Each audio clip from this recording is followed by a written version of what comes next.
السلام عليكم. كيف حالكم؟ إن شاء الله تكونوا بخير. لا تنسون أن تذكرون الله وتصلون على النبي. اليوم بقول لكم خلطة رهيبة للربو والحساسية سواء عند الأطفال ولا الكبار. راح تستغنون عن البخار وعن البخاخ بإذن الله. والله إن شاء الله أن تدعوا لي.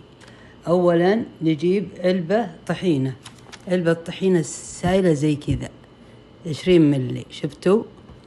وتاخذون ملعقة كبيرة من الرشاد، هذا الرشاد، هذا الرشاد، ملعقة كبيرة من الرشاد. وتاخذون ملعقة من العسل، ملعقة قد كذا من العسل أصلي. وتاخذون ملعقة صغيرة من المرة. شوفوا هذه مرة مطحونة، شفتوا؟ ملعقة صغيرة قد كذا حقة الحلا.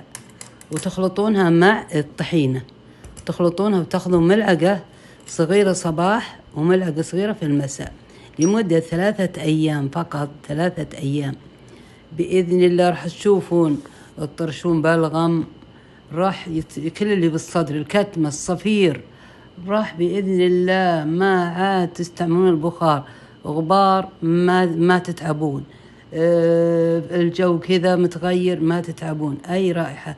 حتى اللي يدخنون لو يستعملونها راح يطرشون بلغم وينظف الصدر تماما.